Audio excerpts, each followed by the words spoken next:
quedaría mejor la palabra, de los apóstoles.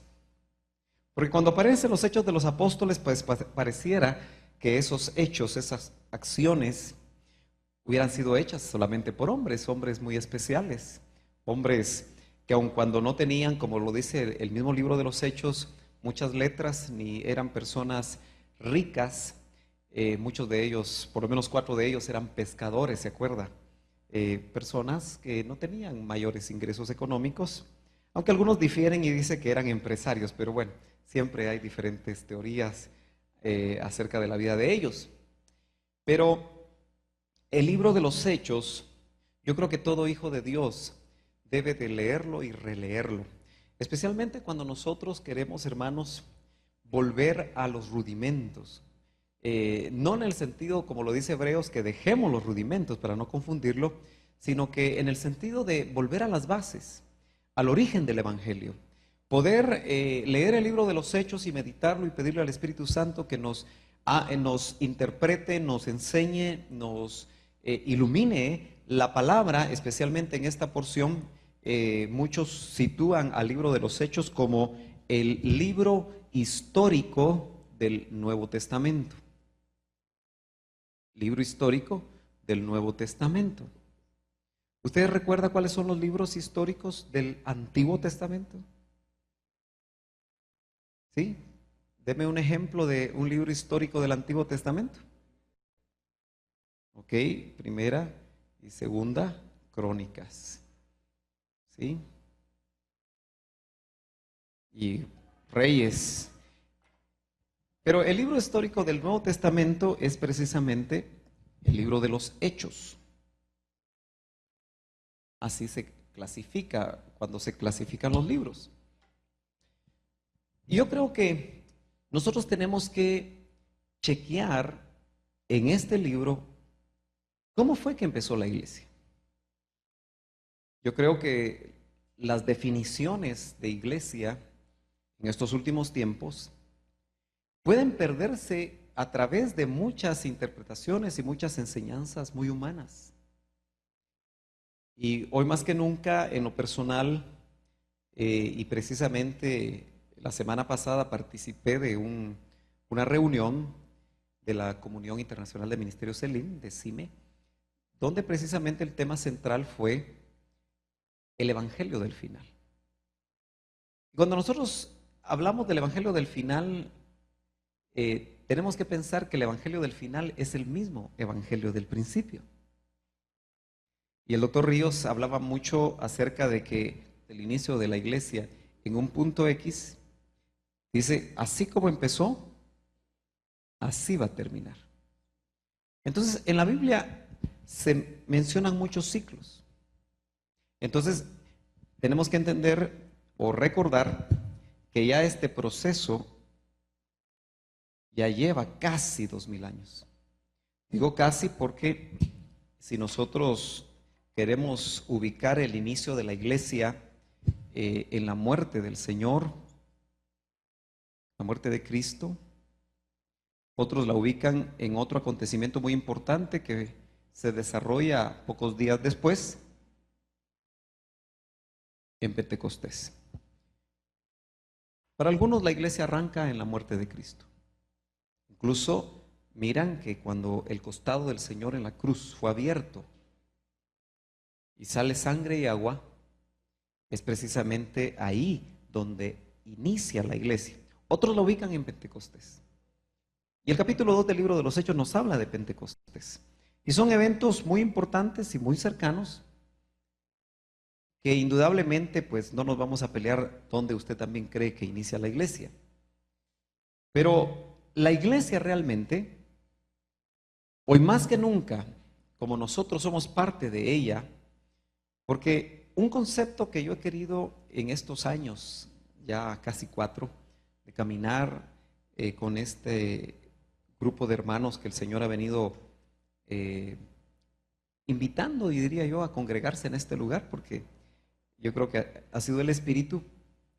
Nos interesa mucho hacer una diferencia entre lo que es el templo, que es el edificio, y lo que es la iglesia según la Biblia. La iglesia más que una organización, recordemos que es un organismo vivo, del cual cada uno de nosotros somos miembros. Y es fácil tal vez tener la idea, si usted quiere, sencilla, pero muy tradicional y muy común, que cada uno de nosotros cuando venimos al culto, venimos a la iglesia, más estamos pensando en ir al templo.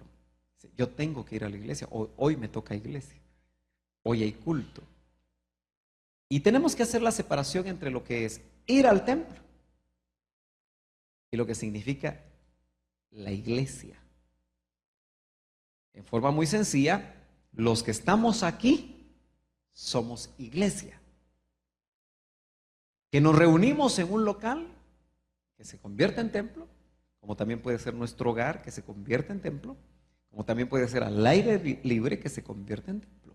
De hecho, el Señor que inicia todo el plan de Dios de redención al hombre y por lo tanto también abre el camino para la iglesia, no tuvo templos donde predicar.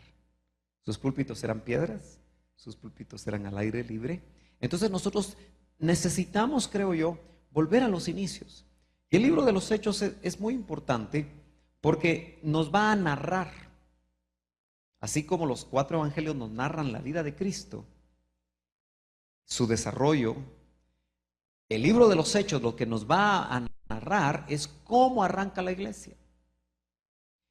Y aunque también el hermano Otto nos compartía cosas muy interesantes, como él le llamaba a la iglesia que se narra en el libro de los Hechos, la iglesia del amanecer. Tal vez ustedes han oído conceptos donde dicen es la iglesia primitiva. De hecho, hay un movimiento evangélico que se llama iglesia primitiva. ¿Sí? Pero más que le llaman primitiva por ser el inicio de ella hace 2000 años, pero me gusta la iglesia del amanecer porque es la iglesia donde la luz empieza a amanecer y dice que la vida del justo es como la luz de la aurora, que va de día en aumento. Entonces esperaríamos que ya en pleno siglo XXI la iglesia esté con toda la luz en el cenit. ¿Por qué? Porque indudablemente es en la medida como Cristo la llena de luz, la llena de gloria, porque es la gloria de Él la que nosotros anhelamos alcanzar, indudablemente la que nos va a nosotros a hacer llegar a esa figura como la luz de la aurora hasta que el día, como dice Pablo, sea perfecto. Capítulo 1 entonces, verso 1. El libro es muy rico en muchas cosas y en muchos datos. Creo que nos tomaría un año poderlo ver así despacio. No creo que tengamos el tiempo, pero indudablemente que vale la pena que empecemos a ver. Acuérdense que estábamos viendo figuras del Antiguo Testamento en relación a la venida del Señor, pero creo que hoy vamos a continuar con estos temas. En el primer tratado, oh Teófilo, hablé acerca de todas las cosas que Jesús comenzó a hacer y a enseñar. Note usted que el Señor primero hacía, ¿sí? Nota usted que dice que empezó a hacer o hacía y a enseñar. Esto lo he compartido con ustedes varias veces, pero una de las cosas interesantes es que el modelo de la iglesia, nuestro modelo, primero hacía y después hablaba. Desde ahí ya nosotros podemos empezar a chequearnos a nosotros mismos. Nosotros como miembros de la iglesia, como discípulos de Cristo, ¿hacemos y después hablamos? ¿O primero hablamos y después hacemos? Pase usted una revista rápida ahí, ¿cómo lo hace usted?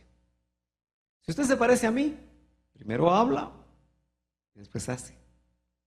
Pero aquí las palabras no están puestas por casualidad. El autor del libro de los Hechos es Lucas. Por cierto, Lucas no fue discípulo directo de Cristo. Usted lo encuentra el Evangelio de Lucas, pero Lucas no fue llamado, ¿verdad? Dentro de los 12, ¿o sí? No, ¿verdad? Entonces, ¿por qué aparece entre los apóstoles? ¿Por qué escribe un evangelio? ¿Por qué escribe un libro tan importante como el libro de los Hechos? Usted mismo se va a dar cuenta que él fue acompañante de Pablo en sus viajes misioneros. Lucas era un médico. Por supuesto, no usaba estetoscopios porque todavía no habían estetoscopios y no se ponía batas como las que se ponen hoy los médicos. Pero indudablemente Lucas era un hombre refinado. Había ido a la universidad de su tiempo. Y había escrito, por eso dice, en el primer tratado, está diciendo, en el primer escrito, en el evangelio que escribí, el que usted lo encuentra ahí un poquito antes, dice, hablé acerca de todas las cosas que Jesús comenzó a hacer y a enseñar. Pero él puso primero la acción. Es que verbo es acción. Y sustantivo, ¿se acuerda usted? Son los nombres, son las definiciones. Porque a veces hablamos de muchas cosas, definimos muchas cosas, pero no actuamos. Y el mayor problema que yo creo que la iglesia actualmente, y cuando digo la iglesia, también nosotros estamos involucrados, es que hablamos mucho y hacemos poco. Si la iglesia empezara a hablar menos y a hacer más, se notaría dentro de la sociedad guatemalteca. Yo le escribía, me parece que a un pastor hoy les respondía un email a un pastor de Guatemala, que precisamente no sabía yo que es el pastor del maestro que acaban de matar en el correccional. No sé si usted oye esa noticia, ¿verdad? Y fue matado ese maestro con una hazaña tan terrible que no merece ser contada. Y me escribía él que no me había podido responder el email que le había mandado precisamente porque había estado en el funeral y había sido algo muy, muy fuerte, muy difícil. Yo le decía que lamentaba mucho lo que le había pasado a su oveja y por supuesto a la familia, ¿no?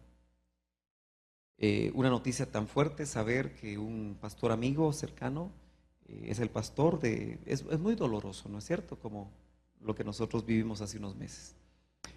Pero yo le decía, indudablemente la iglesia en Guatemala necesita unirse para orar y hacer un ejército de intercesión y de oración. Porque no es posible que la potestad de violencia que tiene a Guatemala sumida en la forma como está, nunca antes, creo yo, en lo que yo vivo en Guatemala, se había visto una violencia tan terrible. El día de ayer se mataron el día de hoy creo que fue, o ayer, se mataron 3 pilotos como represalia simultáneamente. Personas que no tenían absolutamente nada que ver. Entonces, eso nos indica que como iglesia nosotros necesitamos accionar.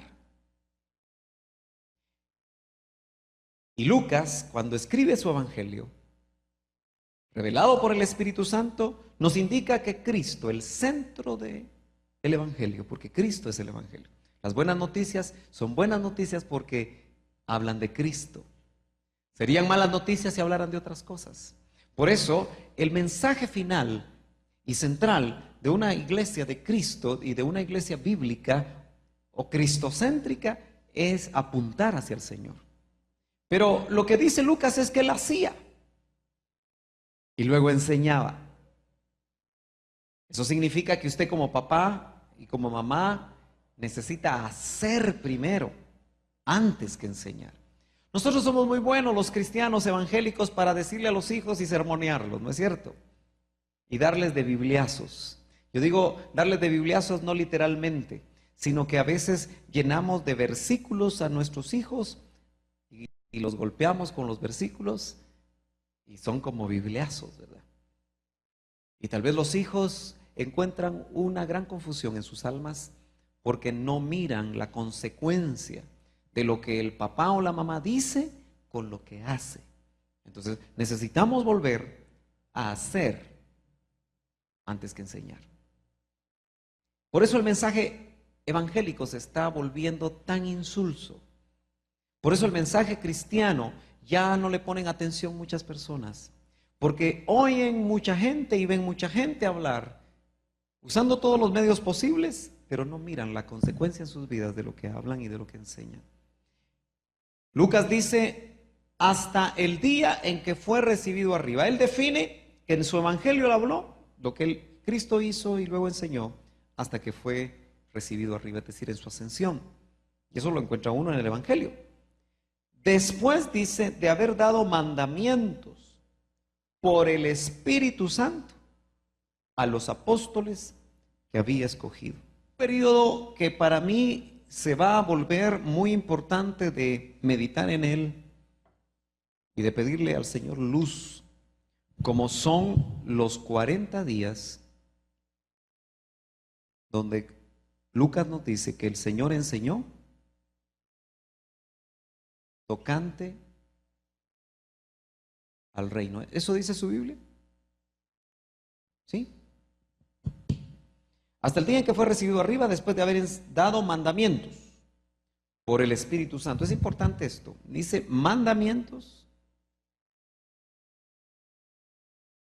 por el Espíritu Santo. Note usted que el Señor, como lo dice el misterio de la piedad, que nos relata el apóstol Pablo, ¿es en Colosenses o es en Filipenses? El misterio de la piedad. ¿O en Timoteo? Primera Timoteo entonces. 3:16, ¿verdad? Ok. Grande es el misterio de la piedad. Y ahí dice, vindicado o justificado por el Espíritu. Todo lo que Cristo hizo, esos 3 años y medio que anduvo en su ministerio público en la tierra, fue vindicado por el Espíritu. Y aún resucitado dice que dio mandamientos por el Espíritu. Eso quiere decir que cuando Jesús hablaba, lo que decía, lo decía por el Espíritu. Lo importante es que nosotros que hablamos, aunque le hablemos al vecino, al hijo, al familiar, lo hagamos por el Espíritu. Porque entonces esa palabra verdaderamente va a ser poderosa. Esos 40 días de dar mandamientos, acuérdese, resucitado. Ya no es el Cristo que se cansaba, ¿no es cierto? Usted en su mente visualiza a un Cristo que cuando caminaba, porque no habían buses o no habían, no lo vemos a él caminar en carros, porque era eso para la gente de mucho dinero, sino que caminaba a pie.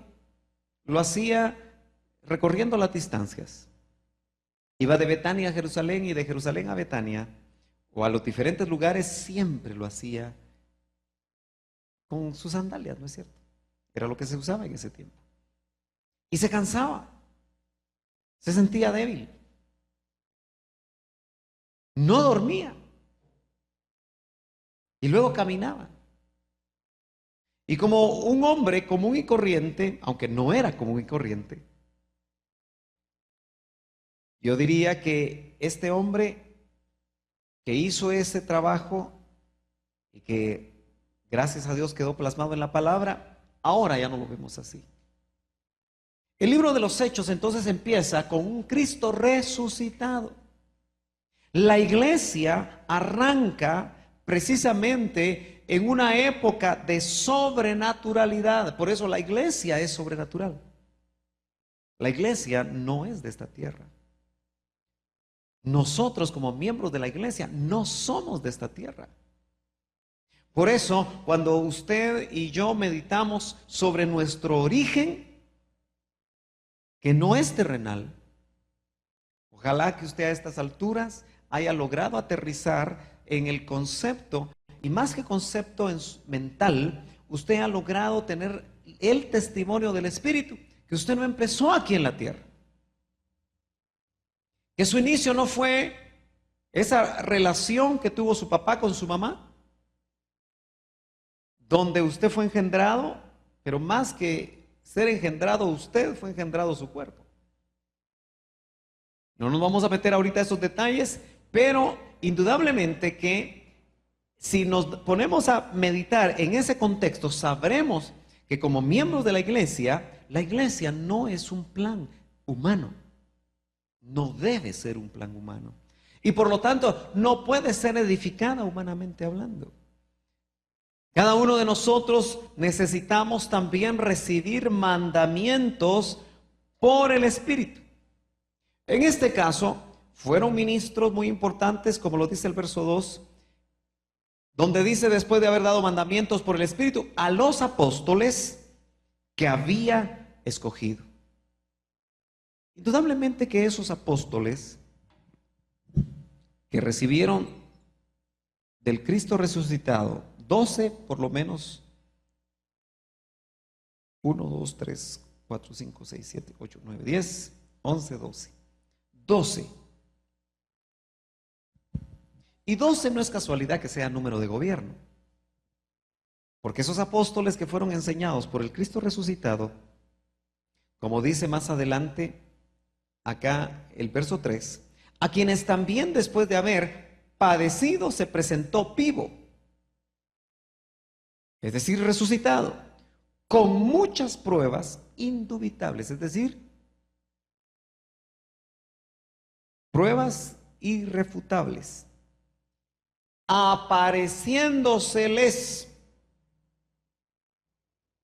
Hoy no tengo mi computadora cerca, pero probablemente esta palabra se refiere y tiene conexión con las parucías, porque de hecho, el Cristo resucitado, si parucía es presencia física, se les apareció vivo, al punto que le dijo a Tomás en una ocasión, Tomás, mete tu mano en mi costado. Yo no sé si usted cuando lee esas cosas o las oye predicar, medita un poco en ellas. Porque a la palabra hay que ponerle atención y hay que estar, para eso nos dieron también discernimiento y nos dieron, esperamos, espíritu de sabiduría y espíritu de revelación. Pero ¿será que el costado de Cristo está abierto? Porque ¿por qué le dijo? Mete tu mano. Y yo no puedo meter la mano en el vientre o en el costado de Carlos si no estuviera abierto, ¿verdad?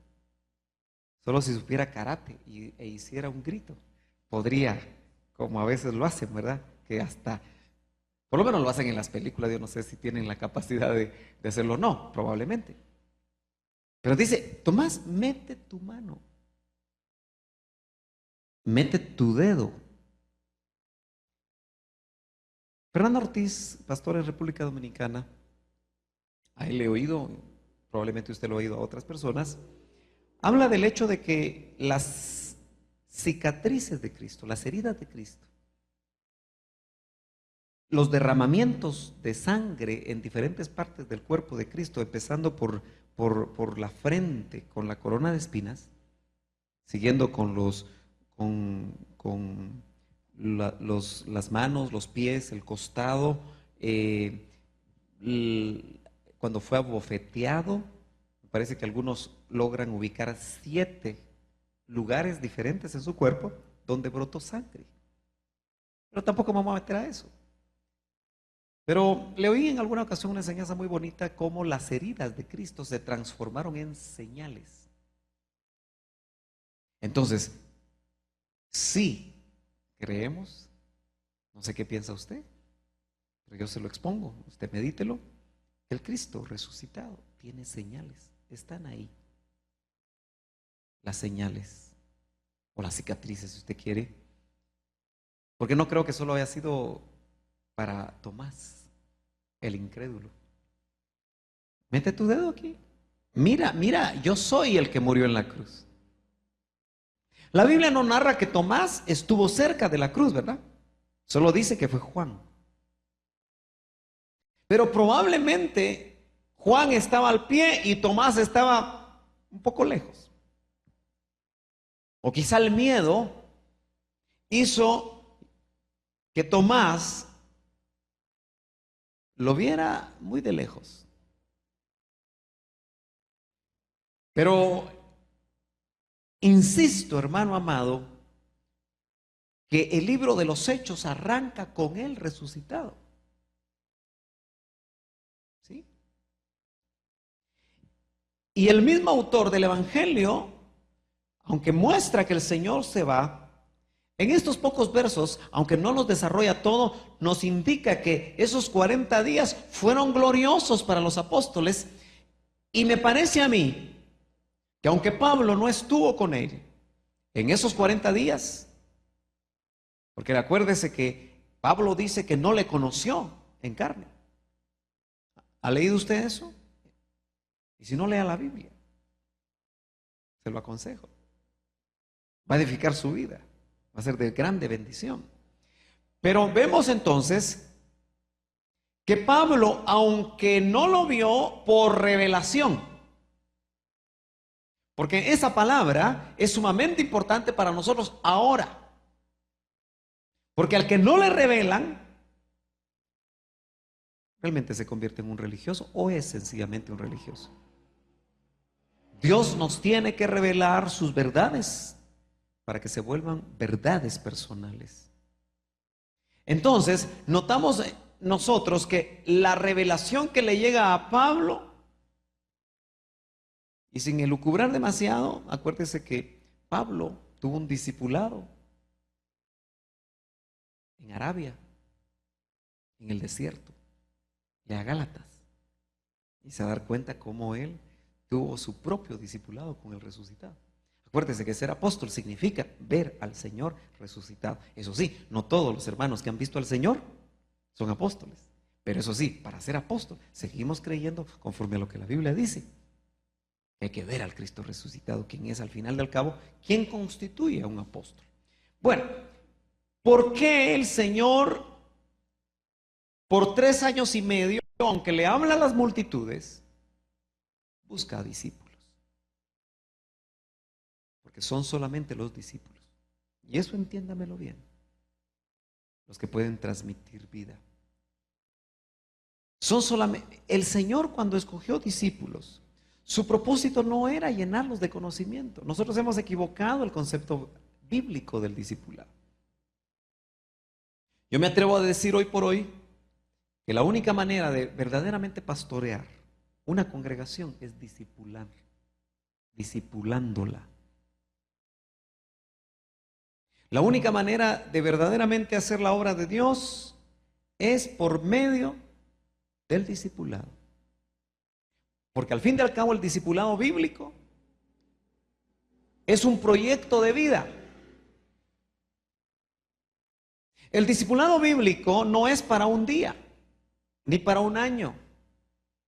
Cuando tú eres discipulado y te dejas discipular es para toda tu vida. Si vas a vivir 80 años es para cuando te mueras y te vayas con el Señor. El discipulado bíblico no es para cuando tú seas miembro de la iglesia de Cristo Betel y después pases a otra porque te gusta más, o porque te gusta más el pastor o te gusta más el programa, para que en ese programa te enseñen otras cosas. El discipulado bíblico es una transmisión de vida. Cristo tomó a estos hombres, con excepción de uno, y lo que él quería era clonarse en ellos. Él quiso hacer de un Jesús 12 Jesuses. Tenemos que entender que ese era el concepto. Y por lo tanto, su propósito ya resucitado como Jesucristo era ser Cristos, sin ser dioses. Por eso es que Pentecostés venía. Por eso es que esos 40 días de estar viviendo con uno que murió y resucitó tuvo que cambiar totalmente la vida de las personas. Nuestras vidas, hermanos amados, permanecen a veces en una mediocridad espiritual tan fuerte, porque no hay encuentros con el Cristo resucitado. ¿Usted se imagina convivir 40 días con un muerto? ¿Sería igual su vida otra vez? ¿Qué pasaría si uno de nuestros hermanos que se nos han antecedido se nos aparecieran y nos empezaran a contar y nos empezaran a enseñar y nos empezaran a mostrar por 40 días? ¿Cree usted que su vida sería la misma? Porque aquel que conoce la vida del siglo venidero ya no le interesa mucho la vida del siglo presente. Y acuérdese, la Biblia dice que este es el presente siglo malo. Así dice Pablo. Y cuando hablo de siglo, acuérdese que en el griego no está hablando de 100 años. Está hablando de aión, está hablando de un periodo de tiempo. Y dice el presente siglo malo. ¿Ese siglo malo cuánto lleva? 2000 años. Porque lo que esperamos es el siglo venidero. Por así decirlo, el siglo venidero será el siglo bueno. Es donde se van a cumplir todas las promesas. Ahora, por 40 días el resucitado apareciéndoles con pruebas irrefutables a sus apóstoles. ¿Por qué? Porque esperaba que ellos gobernaran y dirigieran y establecieran la iglesia bajo los parámetros del Cristo resucitado. Por eso Pablo dice en Filipenses, yo anhelo, y ese debería ser el anhelo de todos nosotros. Yo quisiera que eso me despertara a mí y fuera lo primero que pensara. Pero les soy honesto, a veces me despierto pensando en lo que tengo que hacer en ese día. Aunque me despierto y me pongo a orar, de todas maneras, las preocupaciones de lo que tengo que desarrollar durante ese día, a veces también asaltan mi mente. Y cuando siento estado, paso de orar a meditar en lo que tengo que hacer o a programar en mi mente lo que tengo que hacer. Casi como en una agenda cerebral. Y sospecho que a usted le pasa lo mismo. Pero qué maravilloso sería que nosotros nos despertáramos con el anhelo del apóstol Pablo, que si usted me acompaña a Filipenses, parece que está en Filipenses capítulo 3, déjeme buscarlo para confirmar, si no estoy mal ese verso número 11. Estoy en Colosenses, es Filipenses capítulo 3, sí, verso 10. Dice, a fin. ¿Cómo que esa era la meta del apóstol? A fin de conocerle y el poder de su resurrección y la participación de sus padecimientos, llegando a ser semejante a él en su muerte. Si en alguna manera llegase a la resurrección de entre los muertos. Pablo quería conocerle en el poder de su resurrección. Estos apóstoles lo conocieron en el poder de su resurrección. Un ministro cercano que ha predicado acá en esta congregación recibió en su corazón, y se lo he compartido ya en unas ocasiones, pero vale la pena que se lo vuelva a repetir. Viendo que el evangelio actual, o diríamos una de los sesgos del evangelio actual, es el evangelio llamado de la prosperidad. ¿Sí? Usted mira la televisión y mira la radio evangélica de diferentes partes del mundo. El fuerte énfasis es que usted sea próspero en la tierra, que usted sea un triunfador. ¿No es cierto? Y eso está cada vez tomando más y más y más y más gente de la iglesia de Cristo. Y él, meditando en eso, recibió de parte del Señor que el antídoto para el evangelio de la prosperidad. Porque yo recuerdo que en una ocasión le oí el testimonio a este hermano decir que él quería ser millonario a los 30 años. Esa era su meta. Para eso estudió en la universidad. Para eso se asoció en diferentes negocios donde él esperaba ser millonario a los 30. A veces son metas muy humanas, ¿verdad? Pero después de que llegaron los 30 y los 40 y las cuentas bancarias no cuadraban, y en el proceso Dios hablándole a su corazón, yo creo que él entendió. Pero en un momento de devoción con Dios, diría él, en la cuarta dimensión, ¿Usted quiere saber de la cuarta dimensión?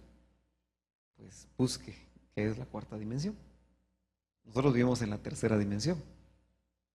Bueno, lo llamativo es que estando en esa comunión, él le decía, Señor, porque le mostraron la potestad tan grande que respalda ese movimiento de la prosperidad. Hasta aquí, tal vez alguien que pueda escuchar esto o pueda verlo por televisión dirá, bueno, ¿de qué está hablando? Pero ¿cuántos saben que las potestades buenas de parte de Dios y las potestades caídas quieren dirigirnos? Hay una versión, la Shogel Mateos, que habla de los poderes cósmicos. Y da la impresión de que son los poderes cósmicos los que, y cuando hablamos de cósmicos ya nos ponemos hasta más raros todavía, ¿verdad? Pero así dice esa versión. Nos quieren controlar.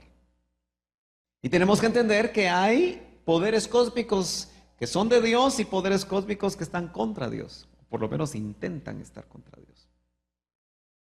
Pues cuando le fue mostrada esa potestad, él le dice, Señor, es tan grande que no me quiero enfrentar a ella, porque estoy seguro que me va a vencer. Y yo le aseguro a usted, que usted se pone a oír temas del Evangelio de la Prosperidad y usted dentro de un mes ya me viene con ideas raras. Y ya está pensando en esto y está pensando en aquello y por aquí, por allá. Porque ¿a quién no le gusta prosperar? Lo malo es que circunscribimos la prosperidad a solamente lo material. Bueno, pero para entrar en lo que estábamos hablando, para no sesgarnos demasiado, dice que le vino una voz porque le dijo, Señor, no me quiero enfrentar a esto, porque me va a vencer. El Señor le dijo, el antídoto para el evangelio de la prosperidad es el evangelio de la resurrección. Lo que Pablo quería. Quiero conocerle y el poder de su resurrección. Estos apóstoles lo conocieron. Ahora, ¿usted no cree, hermano amado, que la iglesia realmente está dormida? Yo sí lo creo, fíjese. Y cuando digo que está dormida, pues yo soy parte de la iglesia, pues también yo ando cabeceando. No estoy hablando de un sueño natural ni de un sueño normal, sino estoy hablando de aquella advertencia del apóstol Pablo cuando dice, despierta tú que duermes. Y lo que duerme a la iglesia muchas veces es lo terrenal. Estos hombres pasaron un tiempo tan maravilloso recibiendo mandamientos por el Espíritu Santo que son precisamente eso que se tradujo después en palabra, pero más que palabra, en hechos, lo que se narra aquí. Por eso el verso 3 dice, a quienes también después de haber padecido se presentó vivo con pruebas, con muchas pruebas indubitables, apareciéndoseles durante 40 días y hablándoles acerca del reino de Dios. Para mí es muy importante que dice reino de Dios, no dice reino de los cielos. Acuérdense que el Señor dice en los evangelios, el reino de los cielos se ha acercado. Aquí habla del reino de Dios. Y hablar del reino de Dios es demasiado amplio en todo el Nuevo Testamento, aún en el Antiguo Testamento. Se han escrito muchos libros y se seguirán escribiendo muchos libros y se será predicando, se seguirán predicando muchas cosas y enseñando muchas cosas. Pero yo lo animo a usted, a que si usted tiene el libro del doctor Ríos, El Reino, léalo. No es fácil de digerir, no es fácil de absorber, pero léalo. Es importante. Y lea lo que la Biblia dice sobre el reino de Dios. Porque fue el tema, por lo que veo yo, que fue enseñado por el Cristo resucitado. Acuérdese, un muerto que volvió a la vida para no morir jamás. Indudablemente estamos hablando del Cordero, ¿verdad? Porque Dios no puede morir. El Verbo no murió. Bueno, eso ya lo vimos en alguna ocasión. Y dice entonces el verso número 4: y estando juntos, les mandó que no se fueran de Jerusalén. Qué importante es la unidad. Aunque aquí hace énfasis a estar juntos, usted sabe que a veces podemos estar juntos y estar divididos.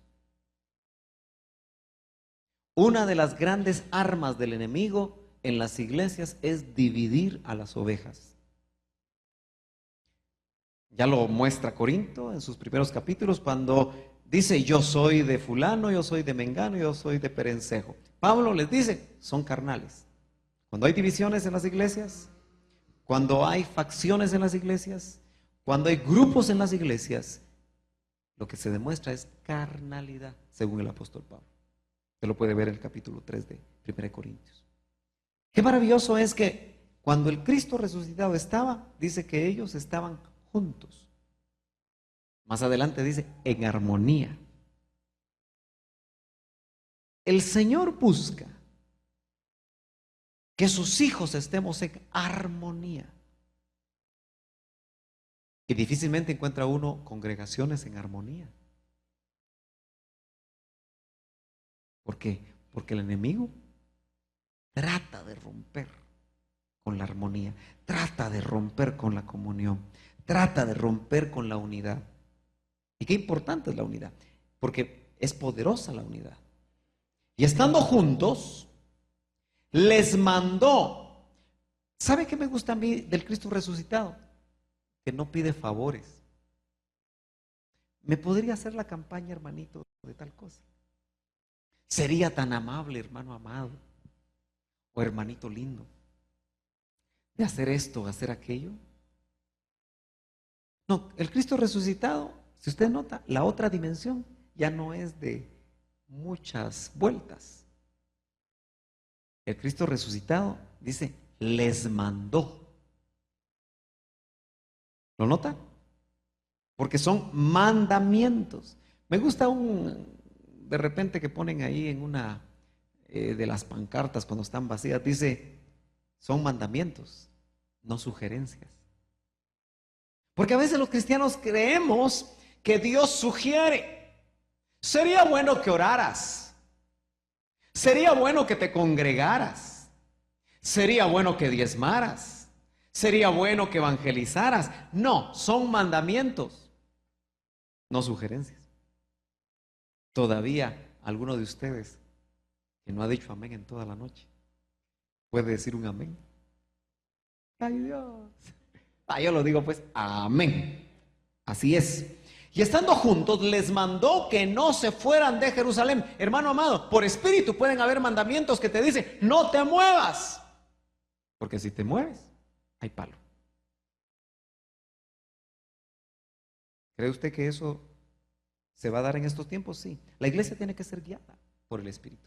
Por eso dice, mandamientos por el Espíritu Santo. El gran problema es que los ministros del tiempo final vamos a tener que dar mandamientos por el Espíritu y usted va a tener que discernir si son del Espíritu o no. Y el riesgo que usted va a llevar es que si usted se va contra un mandamiento dado por el Espíritu de un ministro, va a sufrir consecuencias. Yo sospecho que nos estamos acercando a etapas en las que no solo los ministerios en la tierra van a ser elevados, sino que también otros ministerios del siglo venidero van a convivir con los que estamos todavía en la edad del siglo presente. Les mandó que no se fueran de Jerusalén. ¿Usted se imagina, hermano amado, a un hombre, porque los ministros somos hombres, que de repente le diga, mire, el Espíritu me dijo que no se mueva?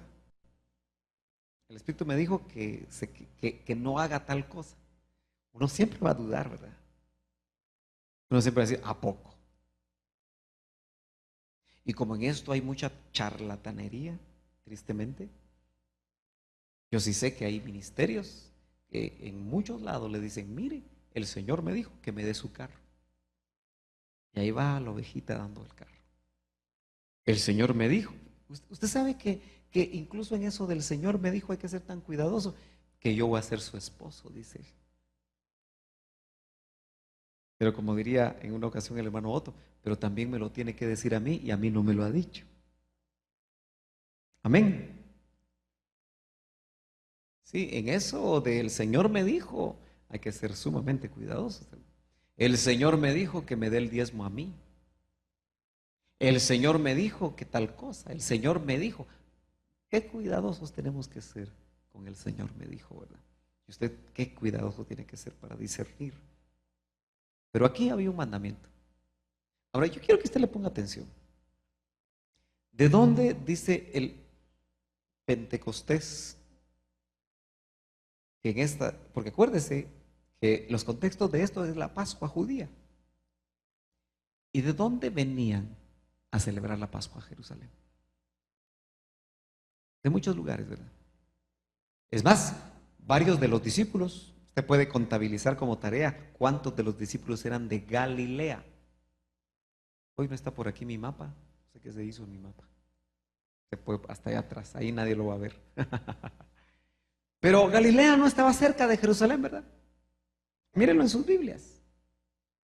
Estaba a kilómetros de Jerusalén, Galilea. Ahora yo quiero que usted ponga atención. A Jesús le llamaron el Galileo, ¿verdad? Todavía hoy se le sitúa como el Galileo. Porque por alguna razón, aunque nació en Belén y pasó un tiempo en Egipto, también se le llama el Nazareno porque estuvo en Nazaret y también el Galileo. Y ahí conoció a 4 por lo menos de sus discípulos, los pescadores. Y me parece que, no le digo la cantidad, pero usted investigue. Pero no era cerca de Jerusalén. Ellos le acompañaron a Jerusalén, haciendo un gran recorrido, dejando sus familias. Y como Pedro era casado, tenía hijos. Y probablemente los demás, aunque la Biblia no nos especifica, porque sabemos que Pedro era casado porque tenía suegra. Y amaba a la suegra porque la sanó. O mejor dicho, le pidió al Señor que la sanara. Si usted no ama a su suegra, le dice, Señor, mejor llévatela. No, él amaba a su suegra porque la Biblia nos narra que fue sanada.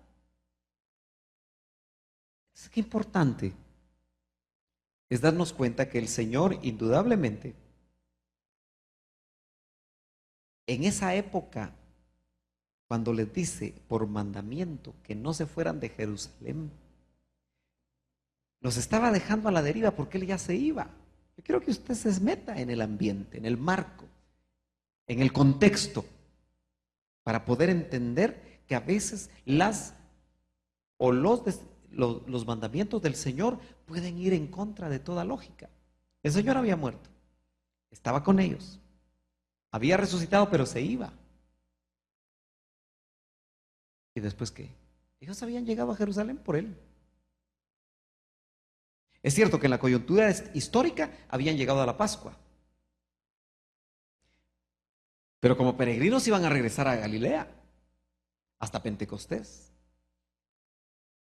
¿Qué le quiero decir con todo esto? Que se tuvieron que quedar solos en Jerusalén. Tal vez sin dinero, probablemente sin dinero. ¿Se imagina usted que el Señor lo mande a usted a una delegación a Comalapa, digamos? Por ponerle un ejemplo, ¿verdad? Y el Espíritu le diga, te quedas aquí 40 días. O te quedas aquí hasta que yo te diga. ¿Se quedaría usted? No, hombre, no se queda. ¿Me quedaría yo? Probablemente no. También. Pero ¿qué vamos a hacer cuando el Señor por el Espíritu? Y ahora acuérdese que es el Espíritu Santo el que nos guía. Yo termino. Dice, sino que esperasen la promesa del Padre. Eso es Pentecostés. Les dijo, oísteis de mí. Está hablando acerca de el Pentecostés. ¿Se acuerda cuando él les dice en los evangelios que iban a ser bautizados con fuego? Porque Juan ciertamente, dice el verso 5, bautizó con agua. Acuérdense que Jesús no bautizó a nadie. ¿Sabía usted eso? ¿O usted vio a Jesús bautizar a alguien? Dicen los evangelios, no, ¿verdad? Por eso la cita es, Juan el Bautista, por supuesto, se tiene que entender, ciertamente bautizó con agua. Acuérdense que ese era un bautismo de arrepentimiento. Mas vosotros, esa es parte de lo que aquí el Señor les dijo. Más vosotros, y ese más vosotros nos agarra a todos los que estamos aquí. Seréis bautizados con el Espíritu Santo dentro de no muchos días.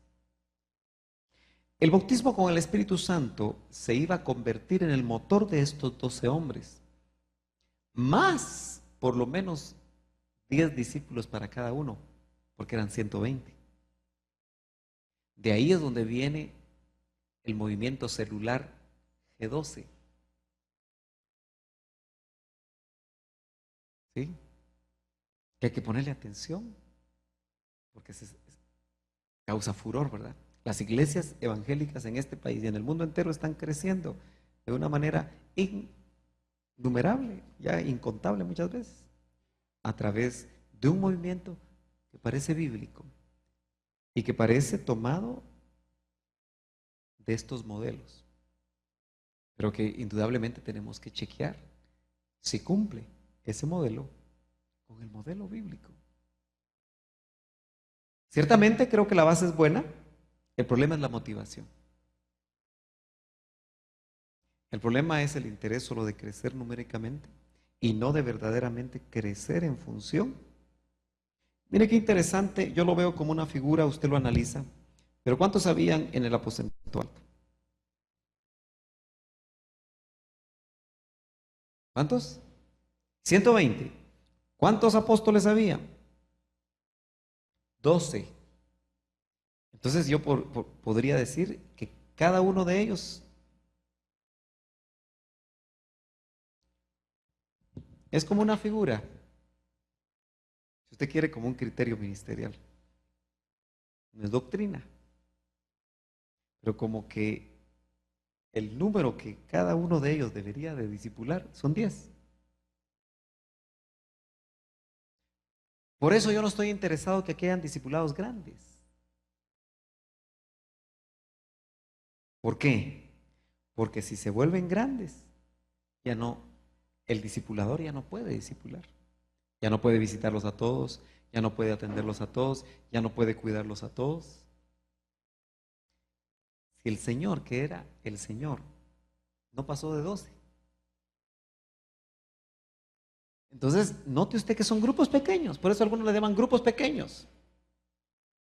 Por eso, si usted todavía no está en un grupo pequeño, se tiene que acercar a uno.